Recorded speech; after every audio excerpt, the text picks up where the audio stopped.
आता तर अति झालं। या भोंदूबाबा अशोक खरात आणि त्याचा नवीन कारनामा याचा दिवसांदिवस येत असलेल्या वेगवेगळ्या बातम्या, वेगवेगळ्या महिलांसोबत संबंध, होय, या क्षणाची संपूर्ण महाराष्ट्रासाठी सर्वात मोठी आणि महत्त्वाची बातमी येत आहे। या अशोक खरात भोंदूबाबाबद्दल आता सर्वात मोठा खुलासा झालेला आहे। या बाबांनी अनेक महिलांचं शोषण केलंय, अनेक महिलांना टार्गेट केलंय, परंतु यावेळी या बाबाने एका मोठ्या अधिकाऱ्याच्या पत्नीला टार्गेट केलेलं आहे। नेमका हा मोठा अधिकारी कोणत्या पदावर आहेत, कोणत्या जिल्ह्यात हा अधिकारी ड्युटीवर आहेत, कोणत्या तालुक्यात आहे, नेमका हा अधिकारी आपल्या बायकोला घेऊन या भोंदूबाबाकडे कशासाठी गेला होता, या भोंदूबाबाने या अधिकाऱ्याच्या बायकोसोबत काय काय केलं, कसं केलं, किती वेळा केलं, ते सगळं मी तुम्हाला आत्ता लगेच याच व्हिडिओत दाखवणार आहेत। हे सगळं बघून तुम्हाला सुद्धा आश्चर्याचा धक्का बसेल। या बाबाची इतके वाईट आणि खालच्या दर्जाचे सगळी कामे तुम्हाला आत्ता लगेच दाखवत आहे। फक्त तुम्हाला एक काम करायचं आहे, हा जो व्हिडिओ बघत आहेत तुम्ही याला पूर्ण शेवटपर्यंत बघायचा आहे, कारण की व्हिडिओच्या शेवटी मी तुम्हाला डायरेक्ट ते सगळं ओपन दाखवणार, जे सगळं हा त्या काळा काचेच्या मागे करायचा सर्व काही आपण याच व्हिडिओत पुढे उघड करणार आहेत। त्यामुळे फक्त तुम्ही शेवटपर्यंत हा व्हिडिओ बघत राहा आणि या मोठ्या धक्कादायक बातमीसाठी या व्हिडिओला आता एक लगेच लाईक झालाच पाहिजे। लगेच व्हिडिओला लाईक करा। हा भोंदूबाबा अशोक खरात याचे अनेक वेगवेगळे उद्योग आता समोर येत आहे। याने कशा प्रकारे कोणाला टार्गेट केलं, कशा प्रकारे कोणाला लुबडलं, कशा प्रकारे कोणासोबत काय केलं, हे सगळं आता हळूहळू बाहेर पडत आहे। याच्याकडे बरेच मोठे उच्च दर्जाचे अधिकारी येत असतात, त्यामुळे याचे खूप मोठे कनेक्शन समोर येत आहे। काही आमदार, काही मंत्री यांच्यासोबत सुद्धा याचे कनेक्शन असल्याची सर्वात मोठी चर्चा आहे। इतकंच नव्हे तर या उच्च दर्जाच्या अधिकाऱ्यांच्या पत्नी सुद्धा याच्या कॉन्टॅक्टमध्ये होत्या असे सुद्धा माहिती मिळत आहे। यांनी यावेळी ज्या मोठ्या अधिकाऱ्यांच्या पत्नीला टार्गेट केलंय, नेमकं यांनी त्या महिलेला काय आमिष दिलेलं होतं, दोघांमध्ये काय ठरलेलं होतं, ते सगळं मी तुम्हाला लगेच दाखवत आहे। फक्त तुम्ही हा पूर्ण शेवटपर्यंत व्हिडिओ बघत राहा। राज्याचे विरोधी पक्षनेते विजय वडेट्टीवार यांनी तर या भोंदूबाबा अशोक खरात बद्दल अत्यंत धक्कादायक खुलासा केलाय। ते म्हणाले की हा खूप वाईट माणूस आहे, याचे अनेक गुप्त व्हिडिओ आहेत, अत्यंत खालच्या दर्जाचं काम करायचा, याच्याकडे जे मोठे अधिकारी येत असत त्यांच्या पत्नीसोबत याचे संबंध होते, तसेच याने बरेच काही घोटाळे सुद्धा केल्याची माहिती भेटत आहे। याची हजारो कोटीची संपत्ती आहेत, ज्यामध्ये वेगवेगळ्या ठिकाणी यांनी शेतजमीन घेतलेली आहेत, कुठे जागा घेतलेल्या आहेत, त्यामुळे याच्याकडे इतकी पैसा जमा झाला कसा, त्याचा सुद्धा सर्वात मोठा प्रश्न महाराष्ट्रातील जनतेला पडलेला आहे। याला अटक होण्यापूर्वी याची काही मोठ्या अधिकाऱ्यांसोबत बैठक झाल्याची सुद्धा चर्चा होत आहे। नेमकं हे कोण मोठे अधिकारी कोणत्या जिल्ह्यामध्ये काम करतात, कोणत्या पदावर आहेत, याची सुद्धा आपल्याला लगेच माहिती भेटली आहे। ती लगेच मी तुम्हाला सांगत आहे। फक्त तुम्ही हा व्हिडिओ पूर्ण शेवटपर्यंत बघत चला, कारण की या व्हिडिओमध्ये खूप मोठे मोठे धक्कादायक खुलासे आपण करणार आहोत, त्यामुळे तुम्हाला हा पूर्ण शेवटपर्यंत व्हिडिओ बघावाच लागेल। या बाबामुळे बरेच मोठे राजकीय नेते, बरेच मोठे अधिकारी सगळे फसण्याची शक्यता आहेत, कारण की याच्याकडे येणारे कुणी सर्वसामान्य लोक नव्हते, तर मोठ्या पदावरची ही लोक होती। त्यामुळे नेमका आता पोलीस तपासामध्ये काय काय समोर येतं याकडे संपूर्ण महाराष्ट्राचे लक्ष आहेत। पोलीस पूर्ण या संपूर्ण प्रकरणाची बारकाईने सखोल तपासणी करीत आहे।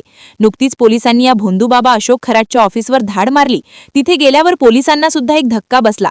याच्याकडे अत्यंत महागड्या सिस्टमॅटिक काचा यांनी आपल्या ऑफिसला बसवलेल्या होत्या, ज्यामुळे हा त्या ऑफिसमध्ये काही वाईट कामं, खालच्या दर्जाची कामं करीत असत। याच्याकडे येणारे लोक हे उच्च शिक्षित मोठे बडे अधिकारी, परंतु ते सुद्धा या बाबाच्या नादी लागून अंधश्रद्धेच्या भोवऱ्यात फसलेले होते। हा भोंदूबाबा अशोक खरात लोकांना सांगायचा की मी देवाचा अवतार आहे, स्त्रियांना भूलथापा मारायचा, आपल्या बोलण्यातून महिलांना आपल्या जाळ्यात फसवायचा आणि ती सगळी कामं करायचा जी पडद्यामागे चालायची, काहीतरी तंत्रक्रिया करायचा, अघोरी क्रिया करायचा आणि जनतेला फसवत असत। याच्यासोबत काही मोठ्या लोकांनी, काही राजकीय लोकांनी, काही मोठ्या मंत्र्यांनी काही जमिनीचे किंवा इतर व्यवहार केल्याची सुद्धा माहिती मिळत आहे। तसेच याच्या संबंधांमध्ये असणारे जेवढे पण लोक आहेत त्या सगळ्यांना आता धाक निर्माण झालेला आहे की आपलं हे नाव समोर येतं की काय, आपलं ही सगळं काळं काम बाहेर पडतं की काय। परंतु आपल्या हाती आत्ताच अशी गुप्त माहिती सापडली आणि याच्याकडे जितके पण मोठे अधिकारी यायचे ते कोणत्या पदावर होते, कोणत्या जिल्ह्यात होते, तसेच याच्याकडे येणारा प्रत्येक आमदार हा कोणत्या मतदारसंघाचा आहे, त्या सगळ्यांची नावच आपल्या हाती लागली आहेत। ही सगळी मी तुम्हाला आता लगेच दाखवतोय। फक्त तुम्ही हा पूर्ण शेवटपर्यंत व्हिडिओ बघत चला, कारण की या व्हिडिओमध्ये खूप मोठे मोठे धक्कादायक खुलासे आपण करणार आहोत, त्यामुळे तुम्हाला हा पूर्ण शेवटपर्यंत व्हिडिओ बघावाच लागेल। खरातच्या संपर्कात अनेक वरिष्ठ अधिकारीही होते। अनेक अधिकाऱ्यांच्या बायका खरातच्या ऑफिसमध्ये जायच्या असा खळबळजनक दावा काँग्रेस नेते विजय वडेट्टीवार यांनी केला। अशोक खरात हा बड्या अधिकाऱ्यांच्या पत्नींना एकमेकांसोबत अदलाबदल करायला लावत होता असा आरोपही वडेट्टीवार यांनी केलेला आहे। अनेक IAS IPS दर्जाचे जे मोठे अधिकारी आहेत त्या भोंदूच्या संपर्कात होते असंही वडेट्टीवार म्हणाले। खरं तर वडेट्टीवार यांनी अतिशय धक्कादायक असा हा दावा केलेला आहे। काय म्हणतायत वडेट्टीवार आपण पाहूया। आणि हे तर खरात आमच्याकडे जी माहिती आहे की खरात आता मुली सुद्धा पुरवत होता, ती पण माहिती आली. तो एकटाच वापरत नव्हता, शोषण करत नव्हता, तो इतरांचा सुद्धा त्या ठिकाणी हे करत होता. आणि त्यामध्ये अनेकांना अदलाबदल करून, केवळ मी मंत्रालयात म्हटलं नाही, अनेक अधिकारी आहेत, त्यामध्ये मोठे अधिकारी आहेत, प्रशासनाचे अधिकारी आहेत, IAS IPS अधिकारी आहेत, हे त्यांचे भक्त होते. मी हाऊसमध्ये बोललो अधिवेशनात, ज्यावेळेस खरातवर गुन्हा दाखल होत होता त्यावेळेच्या 2 दिवस आधी हे व्हिडिओ ज्यावेळेस पुढे यायला लागले, तर 3 IAS, 1 IAS आणि 2 IPS अधिकारी एका हॉटेलमध्ये खरातच्या बरोबर सोबत बसले होते. की अनेकांच्या मोठमोठ्या लोकांच्या बायका या खरातच्या ऑफिसमध्ये जात होत्या, नवरे बाहेर बसून होते, मोठमोठे अधिकारी येतात. म्हणजेच तुम्ही त्या बंधुगिरीला, अंधश्रद्धेला तुम्ही समर्थन केलेलं आहे. बाकी आत काय झालं हे मी आत्ता सांगणार नाही, कारण त्याचे पुरावे माझ्यापुढे नाही. पण जे काही व्हिडिओ आत्ता पुढे येत आहेत त्यातून हे सगळे सिलेक्टेड येत आहेत. त्या पेन ड्राईव्हमध्ये असलेले जवळपास आत्ताच्या माहितीप्रमाणे 1000च्या वर व्हिडिओ आहेत. आता 150 पुढे आले आहेत. तर हे व्हिडिओ आले आणि त्या ठिकाणी असलेल्या महिलांचं प्रकरण पुढे आलं तर त्यांच्या नवऱ्यावर कारवाई केली पाहिजे. तुम्ही आपल्या कुटुंबाला घेऊन तिथे गेलात, तुम्हीसुद्धा दोषी आहे त्यामध्ये. आता त्यातून तर नवीन प्रकरण आमच्या पुढे आलेलं आहे. या खरात अनेक वरिष्ठ अधिकाऱ्यांना एक दुसऱ्यांच्या फॅमिलीसुद्धा शेअर करत होता. म्हणजे किती खालचं आणि घाणेरडं, महाराष्ट्राच्या अस्मितेला संपवणारं, महाराष्ट्राची इज्जत काढणारं, इब्रत काढणारे सगळं प्रकरण आहे. तरी राज्यकर्त्यांना थोडीही लाज वाटत नाही आणि वाटू नये. यापेक्षा दुर्दैवाची गोष्ट कोणती असावी? रुपाली चाकणकर यांना समज देऊन चालणार नाही. तर ज्यांचे ज्यांचे फोटो आहे की ज्यांचे ज्यांचे फोन कॉल ट्रेस होत आहे त्या सर्वांना समज द्यायला पाहिजे, त्यांचा तपास व्हायला पाहिजे. यालाच फेर चौकशी म्हणता येईल. फेर चौकशी कशाला? चाकणकर एकटी नाहीत. काल परवा केसरकर म्हणालेत की 39 आमदार भेटलेत, माझंच नाव काय घेता?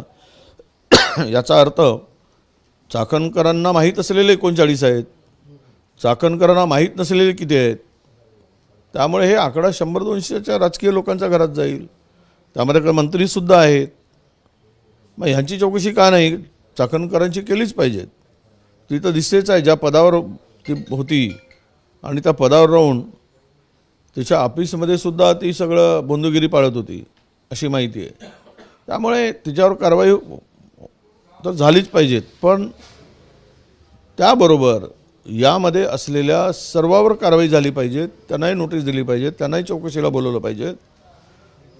अंधश्रद्धा निर्मूलन कायद्याअंतर्गत त्यांच्यावरही कारवाई झाली पाहिजे. तर या चौकशीला अर्थ राहील. नाहीतर मोठ्या धेंडांना वाचवण्यासाठी हा केवळ चौकशीचा फार्स म्हणून करायचा आणि नंतर गुंडाळला जाईल. ही परिस्थिती उद्या येऊ नये यावर आमचं बारीक लक्ष आहे. कुठेतरी आता या प्रकरणात ईडी देखील प्रवेश घेण्याची शक्यता वर्तवली जात आहे.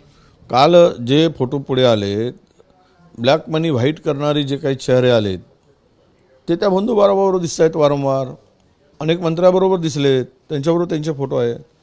ते महाराष्ट्राला ओळख आहे तो फोटो, तो चेहरा, की हा व्यक्ती ब्लॅकचे पैसे व्हाईट करून देतो. म्हणजे याचे धागेदोरे आता मंत्रालयापर्यंत आहेत. होऊ शकतो की हा बंधुबाबा या सगळ्या मंत्र्यांचे पैसे घेऊन व्हाईट करून द्यायचा धंदा पण करत असेल. हा त्याचा ॲडिशनल धंदा असेल, अतिरिक्त धंदा असेल. तर हे असे नवीन नवीन उद्योग पुढे येत आहेत त्याचे. यामुळे मला वाटतं ही चौकशी SITच्या पर्यंत पुरेशी नाही. हे प्रकरण खूप मोठं आहे, CBIपर्यंत गेलं पाहिजे. CBIने यामध्ये घातलं पाहिजेत. ईडीचा तर आता प्रवेश होतो आहे अशी माहिती आमच्याकडे आहे. पण हजारो कोटी रुपये यामध्ये काळ्याचे पांढरे झाले असावेत अशी शंका तिथे दिसते. मध्यंतरी जे